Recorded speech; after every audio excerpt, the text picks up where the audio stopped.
आज की इस प्रेस कॉन्फ्रेंस में आप सबका स्वागत है। मैं डॉक्टर अमन तलवार, एक स्पेशलिस्ट हूँ और यहाँ पर तलवार हॉस्पिटल आईवी सेंटर में कार्यरत हूँ। ये प्रोग्राम जो है सिप्ला के इनिशिएटिव पे अभी दिया जा रहा है। आप लोगों को पता होगा कि आज जो है सीओपीडी डे है। सीओपीडी मीन्स होता है chronic pulmonary disease, chronic obstructive pulmonary disease, मतलब श्वास की वह बीमारी जो कि लंबे समय तक चलती है और ऑलमोस्ट लगातार रहती है। ये दमा एक वैसा दमा है जो कि बचपन में नहीं होता, एलर्जी की वजह से नहीं है। इसका कारण पोल्यूशन और स्मोकिंग सबसे बड़े दो कारण हैं। तो ये जो है सारे वर्ल्ड में सीओपीडी डे मनाया जाता है आज के दिन। आज के दिन नहीं, सॉरी, ये कल होगा 15। आज इसकी पूरे संध्या में हम कर रहे हैं प्रोग्राम।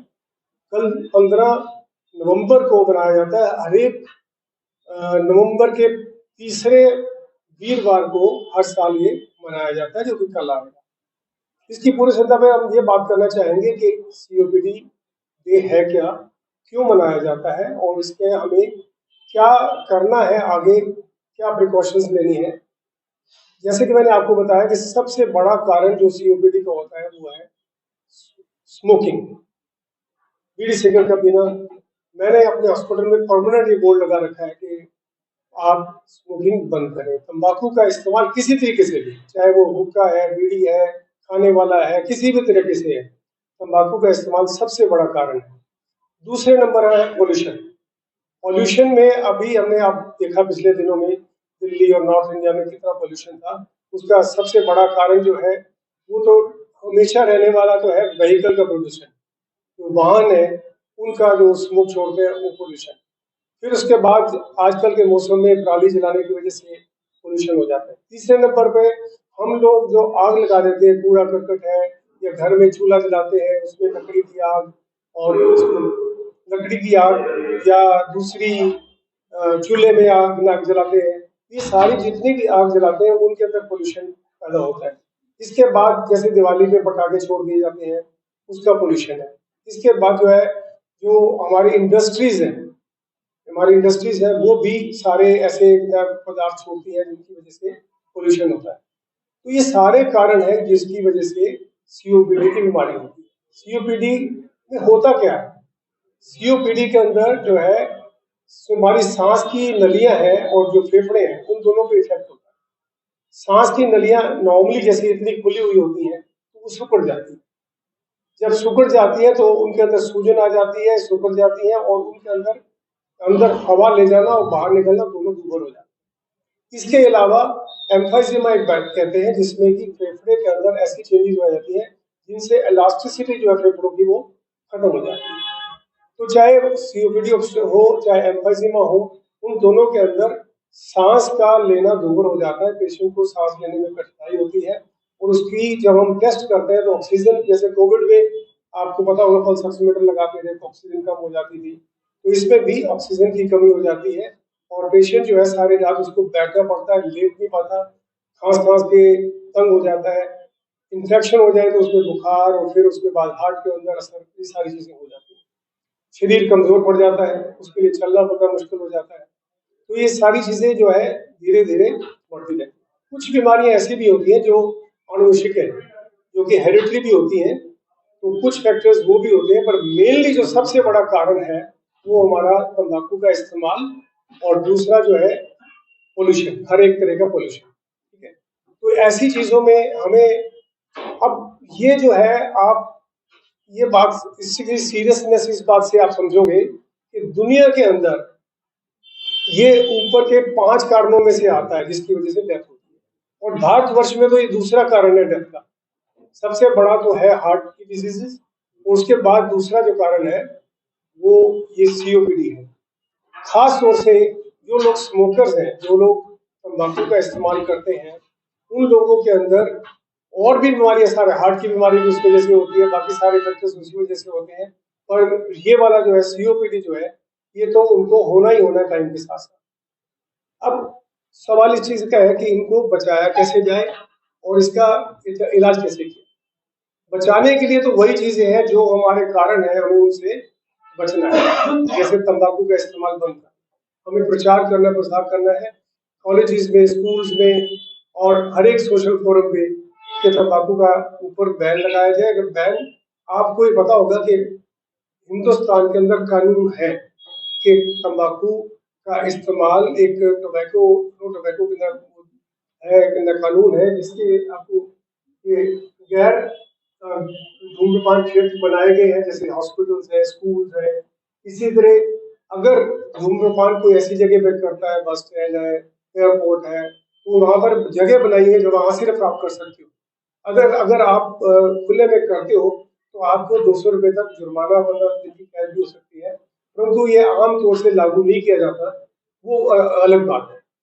तो कानून है और प्रोविजन है कि भाई हम जो जहाँ पर निषेधित जगह है वहां पर इसका इस्तेमाल ना करें। बच्चों को स्कूल में एजुकेशन दें, कॉलेज में एजुकेशन दें, और जो सोशल ऑर्गेनाइजेशन है वो एक्टिव हो और इसके लिए प्रचार करें कि जो तंबाकू है वो हर एक चीज के लिए खतरनाक है और सांस के मरीजों के लिए तो बहुत ही खतरनाक है। दूसरा है पोल्यूशन। जैसे चूल्हे पे हम आमतौर से लकड़ी लकड़ी जलाकर या दूसरे लकड़ी दूसरे कोसे वगैरह जला के वो बनाते हैं खाना, तो उसमें पोल्यूशन बहुत ज्यादा होता है। उसमें कार्बन डाइऑक्साइड, मोनोऑक्साइड बहुत ज्यादा रिलीज होती है, जो कि लेडीज में सबसे बड़ा कारण वो है। आजकल तो हर एक गांव में, हर एक जगह गैस पहुंच गई है, तो इसलिए जब तक पॉसिबल हो तो ये गैस इस्तेमाल करें और चूल्हे को ना जलाएं।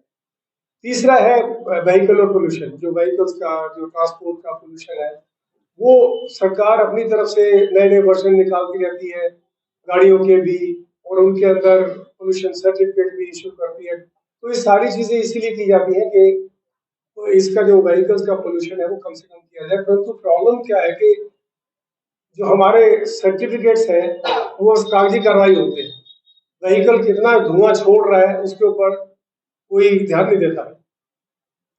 इसलिए जरूरी है कि व्हीकल्स जब भी हम ले जाए तो हम इसका ध्यान रखें कि पोल्यूशन फ्री हो, और जितना कम से कम हम यूज करें उतना अच्छा है। अगर जैसे कि आप लोगों ने देखा होगा आजकल लोग पूल कर लेते हैं, 5 गाड़ियां जा रही हैं स्कूल के अंदर, कॉलेज के अंदर, कहीं भी जा रही हैं, तो उनमें 5 गाड़ियों के बजाय एक गाड़ी में 5 बंदे बैठ के चले जाएंगे, तो उससे पोल्यूशन में थोड़ा सा कंट्रोल करने में हेल्प मिले। इसके अलावा जो है एटमोस्फियर में जो इंडस्ट्रियल पोल्यूशन है वो उसका बहुत बड़ा रोल है। जो थर्मल प्लांट्स हैं, दूसरे प्लांट्स हैं, जो फैक्ट्रीज हैं, उनके उनका शहर के अंदर ना हो, बाहर हो, और उनका कंट्रोल किया जाए कि उनके अंदर भी किसी तरह का पोल्यूशन ना हो, ये हमें देखना जरूरी है। लोग ये कहते हैं कि जैसे जी हम स्मोकिंग करते हैं तो हमें राहत मिल जाती है, खांसी आती है, बल्कि निकल जाती है, उल्टा हमें फर्क पड़ता है। ये बहुत बड़ी मिथ है, क्योंकि स्मोकिंग जितनी बार करेंगे हम, जो सांस की नलियों में सूजन बढ़ेगी और आगे बीमारी बढ़ेगी। तो जो इसके इफेक्ट्स मैंने आपको बता दी, क्या क्या इफेक्ट्स हो जाते हैं। तो सांस की नलियां सूख जाती हैं और उनकी जो कंप्लायंस है, जो उनकी इलास्टिसिटी है वो कम हो जाती है। बलगम निकालने में दिक्कत होती है, बलगम बढ़ जाती है, और उसके साथ साथ फिर सांस में डिफिकल्टी भी धीरे धीरे बढ़ती जाती है, और कई बार तो पेशेंट को ऐसी हालत है कि वेंटिलेटर पे भी लेना पड़ता है जब ऑक्सीजन की मात्रा बहुत ज्यादा कम है। अब है कि पता कैसे चलता है कि सीओपीडी है, इसका अर्ली डायग्नोसिस कैसे होना चाहिए। यही हमारे आज का मोटो है, जो मैंने आपको बताया, एक्ट अर्लियर। मतलब समय रहते हम इसका पता लगाएं और उसका इलाज करें। अर्ली डायग्नोसिस के लिए एक टेस्ट होता है जिसको स्पायरोमीटर कहते हैं। आपके पास है क्या स्पायरोमीटर? हाँ, दिखाओ। स्पायरोमीट्री एक टेस्ट होता है जिसमें हम जो है ना पेशेंट को सांस लेने के लिए कहते हैं, तो उससे हमें ये पता चल जाता है कि वो जितना सांस उसको आना चाहिए उतना आ रहा है कि नहीं आ रहा। डिटेल में देखने के लिए कौन होता है स्पायरोमीटर, पर इसमें भी हम पेशेंट को अपलोड करके दिखाओ। ये पेशेंट को एक जो है ना मेजरमेंट दी हुई है, पेशेंट को उसको फूंक मारने के लिए कहते हैं, और उसकी एज, हाइट, वेट, सेक्स के हिसाब से जितना होना चाहिए सांस, उसके मुकाबले में कितना है वो देखें। अगर 80% से कम है, जैसे चार्ट होते हैं, अगर 80% से कम है तो इसका मतलब जो है ना उसको बीमारी शुरू होगी। एक दूसरा टेस्ट होता है स्पायरोमीटर, जो डिटेल में देखते हैं, तो वो इससे हम ये पता लगा सकते हैं। जैसे हार्ट के लिए ईसीजी होती है, ब्लड प्रेशर के लिए बीपी ऑपरेटर्स होता है, वैसे सांस के लिए चेक करने के लिए करके दिखाओ पड़ेगा। ये बेसोमीटर होता है, यहाँ पे इसकी वैल्यू रहती है, ये जैसे 200, तो हम इसमें ब्लो करते हैं, तो हम जितना प्रेशर से इसमें फूक मार सकते हैं, लाइक इसको ऐसे पकड़ के, तो हम 3 बार फूक मारते हैं, जो हाईएस्ट वैल्यू होती है हम वो नोट कर लेते हैं। उसके बाद में हम ब्रोंकोडायलेटर लेते हैं, ब्रोंकोडायलेटर रिवर्सिबिलिटी टेस्ट बोलते हैं इसको, कोई भी इनहेलर निवोलिन लेते हैं। उसके बाद में फिर 15 मिनट बाद में फिर दोबारा टर्म टेस्ट मारते हैं, तो उसको डिफरेंस वैल्यू चेक करते हैं। इसमें क्या हमारा है, इसमें हमारा पता चल जाता है कि पेशेंट एस्थमेटिक है या सीओपीडी है, अगर वैल्यू में डिफरेंस आता है तो इससे हम ये एक्चुअली हम घर पे भी यूज कर सकते हैं, ब्रीथोमीटर बोलते हैं इसको, हम घर पे भी ले जा सकते हैं, जिस तरह हम जैसे डॉक्टर साहब ने बताया इसका शुगर चेक एक तो ये है कि डायग्नोसिस इससे होगा, और दूसरा जब हम दवाई लेते हैं तो उसके बाद दोबारा अगर इसको चेक करेंगे तो पता लग जाएगा दवाई का फायदा हुआ कि नहीं हुआ। ठीक है, ये 2 चीजों में काम है। इसके अलावा जो है बाकी हम सारे टेस्ट, एक्सरे, ईसीजी, ये वो चीजें जो साथ की एसोसिएटेड बीमारी होती है उसके लिए भी टेस्ट कर लेते हैं, ताकि उसके हिसाब से उसको ट्रीटमेंट दिया जा सके। जो ट्रीटमेंट का सवाल है उसमें 2-4 चीजें बहुत जरूरी है। एक तो जनरल इंस्ट्रक्शंस में सबसे पहला तो यही है कि जो बचाव है वो करना चाहिए, अर्ली डायग्नोसिस करो, अर्ली बचाव करो। दूसरा ये है कि कई ऐसे बीमारियां इन लोगों को, निमोनिया और जैसे कोविड था, कोविड है, निमोनिया है, ये बीमारियां ज्यादा होती है, तो उसके लिए कुछ वैक्सीन होते हैं जो कि लगाने पड़ते हैं। इन्फ्लुएंजा वैक्सीन है, निमोनिया वैक्सीन है, वो टाइम से वैक्सीन लगा देनी चाहिए ताकि वो बीमारियां ना हो। तीसरा जो है इसके अलावा हमें जनरल कंडीशन जो है उसकी इम्प्रूव करनी है, तो उसके लिए मसल्स, ये लोग ना बड़े वीक हो जाते हैं, मांसपेशियां कमजोर हो जाती हैं, तो कुछ एक्सरसाइज होती है जो करने की जरूरत होती है। कुछ तो ब्रीदिंग एक्सरसाइज है, कुछ मसल की एक्सरसाइज है जो इन लोगों को करनी चाहिए। और इसके साथ साथ जो दवाइयां हम हैं उनके लिए देते हैं, जो दवाइयां देते हैं उसके अंदर एक स्पेशल टाइप का तरीका है दवाई देने का, जिससे कि दवाई जो है कार्य ज्यादा इफेक्टिव भी हो और उसके साइड इफेक्ट्स कम हो। तो वो जो दवाइयां दी जाती हैं वो ये 3-4 तरीके हैं। एक इनहेलर्स होते हैं, ठीक है, एक नेबुलाइजेशन होती है, इनहेलर विद स्पेसर हम कह देते हैं, इसमें लगा देते हैं। एक डिफरेंट टाइप की इनके तरीके हैं, ड्राई पाउडर फॉर्म में होती है या उसके अंदर मीटर डोज हम कहते हैं। इनका एडवांटेज क्या है, लोगों के दिमाग में बड़ी मिथ है कि ये जो इनहेलर है ये कारगर नहीं होंगे, या ये इनके साइड इफेक्ट होंगे, या इनके जो है ना आदत पड़ जाएगी, एडिक्टिव होंगे, जैसे कि ना किसी चीज की आदत पड़ जाती है। तो ये मैं आपका भ्रम दूर करना चाहता हूँ। क्यों इनहेलर दिए गए हैं ना कि गोलियों की बजाय। गोलियां हम लेते हैं, हम खाएंगे, पहले पेट में जाएगी, उसमें एसिड प्रोड्यूस कर सकती है, जब साइड इफेक्ट्स कर सकती है पेट में, वहां से जज़ब होएगी तो सारे शरीर में जाएगी, सारे शरीर में जाएगी, तो सारे शरीर में जाएगी तो उसके सारे शरीर में उसके साइड इफेक्ट्स होंगे। और जो ये हम इनहेलर ले रहे हैं या कोई भी चीज लेते हैं, इनमें से जो तरीके हैं मैंने बताया आपको नेबुलाइजेशन से, तो ये पहले ऐसे करके हम इसको इनहेल करते हैं और सांस के साथ ले जाते हैं। तो इसका क्या फायदा क्या है? एक, जैसे अब आपको पता है कि आंख की बीमारी हो किसी को तो आंख में दवाई डालते हैं, स्किन की कोई प्रॉब्लम हो तो स्किन में दवाई लगा देते हैं, जल्दी असर होगा। इसी तरह जब हम डायरेक्ट जहां पर बीमारी है वहां पर दवाई पहुंचा रहे हैं तो एक जल्दी असर करेगी, थोड़ी क्वांटिटी मेडिसिन की जरूरत पड़ेगी, सारे शरीर में नहीं जाएगी, और जो शरीर में साइड इफेक्ट्स दूसरे उसके होने थे या पेट खराब करना था वो नहीं होगा।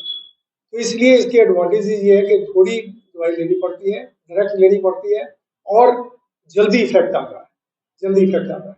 तो इसलिए इनहेलर जो है ना, हम या नेबुलाइजेशन करते हैं, मशीन से आप देखा होगा, रूटीन में देखा होगा, लोग भाप देते हैं, भाप से डायरेक्ट देने चली जाती है सांस के रास्ते में, और इफेक्ट जो है ना उसका जल्दी आता है।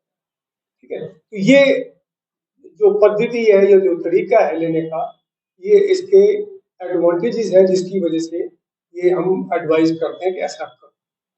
लोग एडिक्शन जो होती है ना किसी चीज की, एडिक्शन तो डिपेंड करती है, तरीके नहीं डिपेंड करती, उसके अंदर सॉल्ट क्या है उस पर डिपेंड करती है। अगर हम तंबाकू किसी भी तरीके से लेंगे, शराब किसी भी तरीके से पियेंगे, कोई भी चीज या ड्रग्स जो है, दवाइयां जो नशे वाली है, किसी भी तरीके से लेंगे, उनसे एडिक्शन होगी। जो दवाइयां एडिक्शन वाली है ही नहीं तो उससे एडिक्शन नहीं होती, इसलिए कोई एडिक्टिव इफेक्ट इनका नहीं होता। तो इसके लिए यही है कि हमें बचाव के लिए दवाइयां लेनी पड़ती हैं। तो अल्टीमेटली जब हम बचाव पे आते हैं, नंबर 1 स्मोकिंग बंद करनी है, नंबर 2 पोल्यूशन किसी तरह से भी जो है उससे बचाव रखना है। नंबर 3 जो वैक्सीन वगैरह है, बचाव की दवाइयाँ हैं, वो जो वैक्सीन है वो दूसरी बीमारियां ना हो वो देखना है। नंबर 4 फिजियोथेरेपी करनी है, डाइट और फिजियोथेरेपी जो एक्सरसाइज, लंग्स की एक्सरसाइज। नंबर 5 डाइट जो है ना ऐसी लेनी है जो कि high protein diet, high calorie हो, जिसके अंदर प्रोटीन ज्यादा हो, मसल की ताकत आए और कैलोरीज ज्यादा आए, क्योंकि आमतौर से ये लोग बहुत कमजोर हो जाते हैं और उनके लिए प्रोटीन की डाइट बहुत जरूरी है, जैसे अंडे है, दूध की बनी हुई चीज, पनीर है, ऐसी चीजें ज्यादा उनको लेनी चाहिए। ठंडी चीजें जो है अवॉइड करनी चाहिए और ठंड में बचना चाहिए। एक चीज मैं जो आपको बताना चाहूंगा कि आजकल स्मॉग हो जाता है सवेरे सवेरे। स्मॉग क्या होता है? फॉग और डस्ट दोनों जब मिल जाते हैं तो वो स्मॉग बन जाता है। सवेरे सवेरे आपने देखा होगा कि पहले इतनी धुंध नहीं होती, जब जैसे ही सूरज निकलता है ना तो थोड़ी धुंध बढ़ जाती है, बल्कि घटने की बजाय। तो उस वक्त ओजोन लेयर बन जाती है। जब सूरज की किरणें पड़ती है ना तो उसमें ओजोन लेयर बन जाती है, तो उसके अंदर कई तरह के पोल्यूटेंट्स होते हैं गैस के अंदर। एक तो होता है पार्टिकल, जैसे डस्ट पार्टिकल है, और दूसरा गैसेज होती है, carbon dioxide, carbon monoxide, nitrous oxide और ये ओजोन। ऐसी गैसेज हैं जो कि हमारे फेफड़ों को खराब करती है। तो हमें क्या करना है, जैसे भी कोई अगर पीड़ित है और नहीं भी पीड़ित है, अगर सैर करने जाते हैं तो सवेरे पोल्यूशन ज्यादा होता है या शाम को पोल्यूशन ज्यादा होता है, तो अवॉइड करनी। कब सैर करनी चाहिए? जब धूप धूप पूरी निकल आए। इन लोगों को घर से बाहर तभी निकलना चाहिए जब धूप पूरी निकल आए। जब धूप निकल आएगी तो पोल्यूशन जो है, ये जो ओजोन लेयर खत्म हो जाएगी, जो कार्बन डाइऑक्साइड है ये ऊपर चली जाती है, ये सारी गैसेज चली जाती है। आपने देखा होगा जब पोल्यूशन में आपको खांसी नहीं आएगी, जिसमें धूप में खांसी नहीं आएगी, सुबह सुबह जब होते हैं तो खांसी आती है। इन लोगों को इंडोर रहना चाहिए और पोल्यूशन जब खत्म हो जाए या जब हमारी धूप अच्छी आने लगे तब हमें इन लोगों को बाहर जाना चाहिए। इसके अलावा जो है, जो प्रिवेंशन वाली दवाइयां जो मैंने कहा, वो उनको रेगुलरली लेने की जरूरत है। ठीक है, और क्या रहेगा इसमें? हाँ, एक दूसरा, सॉरी, हाँ, एक और चीज जो कि ना बहुत जरूरी है इन पेशेंट्स के लिए, वो है मास्क का यूज। जो खास तौर से दो चीजें जरूरी आती हैं जो पोल्यूशन को कम करने के लिए हम यूज कर सकते हैं। तो मास्क, एक N95 मास्क आती है जिसके अंदर से पार्टिकल नहीं जा सकते। इनके पार्टिकल का साइज ना बहुत कम होता है, 5 माइक्रोन। माइक्रोन मीन्स आपको पता है बहुत ही कम साइज। तो वो पार्टिकल अंदर चले जाते हैं नाक से भी। अगर सिंपल मास्क यूज करें तो कई बार वो उससे नहीं रुकते। तो जो N95 मास्क है वो सारी इन चीजों को, जैसे कोविड में यूज करते थे स्पेशल मास्क होती है, वो उस चीज को बचाती है। इसलिए वो मास्क यूज करें। और जो लोग पीड़ित हैं और घर में भी पोल्यूशन आ जाता है तो उनके आजकल जो है वो फिल्टर्स आने लग गए। ह्यूमा फिल्टर्स आते हैं, जो हेपा फिल्टर्स, जो उसके लिए कमरे में यूज कर सकते हैं। या ऑक्सीजन की कितना जो क्या बोलते हैं उनको, कंसंट्रेटर नहीं, जो ऑक्सीजन को कितना प्यूरिफाई करता है। हाँ, ऑक्सीजन प्यूरिफायर आते हैं और फिल्टर्स, जैसे कमरे के बाहर ही ना वो फिल्टर लग जाता है, तो जिसमें हेपा फिल्टर्स और ऑक्सीजन जो है वो उसके कितना प्यूरिफायर, ऑक्सीजन गैस प्योरीफायर आते हैं, वो यूज कर सकते हैं ये लोग, जिससे कि जो जो उनका जो पोल्यूशन लेवल कम हो जाएगा और नॉर्मल एयर में जाए। तो ये सारी चीजें बहुत जरूरी है, क्योंकि इनके नंबर ऑफ पेशेंट्स जो है बहुत ज्यादा है, हालांकि हम इसके बारे में कॉन्शियस ज्यादा नहीं है। तो वही है कि आपको पता होना चाहिए, जनता को पता होना चाहिए है क्या, किस तरह से होती है और बचाव के क्या तरीके हैं, और हम क्या क्या करें जिससे कि दूसरों को भी एजुकेटेड हम कर सकें। तो एजुकेशन तो आपके थ्रू हो जाएगी, ठीक है। और बाकी जो है वो कॉन्शियस होना बहुत जरूरी है चीज के बारे में, खासतौर से स्मोक। तो मैंने बता दिया आपको, तो फिजिकल एक्सरसाइज में ब्रीदिंग एक्सरसाइजेस और मसल की एक्सरसाइज, और डाइट जिसमें हाई प्रोटीन डाइट हो, हाई कैलोरी डाइट, वो इन लोगों के लिए ज्यादा जरूरी है। वही बता दिया मैंने, इनहेलेशन थेरेपी को यही, हाँ, मिथ मिथ यही है कि एडिक्शन हो जाती है और ये साइड इफेक्ट ज्यादा है, सब नहीं। दिस इज द बेस्ट, ठीक है। डॉक्टर साहब, ये आपके डॉक्टर्स की टीम है, इसके बारे में क्या देखो ऐसा है कि नहीं, ऐसा कुछ अभी तो इन दिनों में कोई हुआ नहीं। मैं आपका सजेशन जरूर दूंगा इन आईएमए को। हाँ, नहीं अभी स्पायरोमीट्री के ना, जो ये स्पायरोमीट्री वाला टेस्ट है, ये महीने में 1-2 दिन हमारे यहाँ जैसे फ्री करते हैं। अगर कोई कराना चाहे, आप इनको मतलब जो है ना डेट्स भी बताओ, रूटीन ना। आप खुद प्रेस कॉन्फ्रेंस वालों को जब डेट है आपकी, तो स्पायरोमीट्री जो टेस्ट होता है ना, जिससे पता लगता है कि नहीं है, वो आप जांच वाला टेस्ट वो फ्री करते हैं महीने में 2 दिन। तो वो आप इनसे डेट ले लीजिए, मेरे यहाँ भी आके आप करवा सकते हैं। हाँ जी। अलग अलग प्रदेशों में लोग मिलके एक कैंप लगाते हैं जिसमें जरूरतमंद है गरीब कोई जी जी।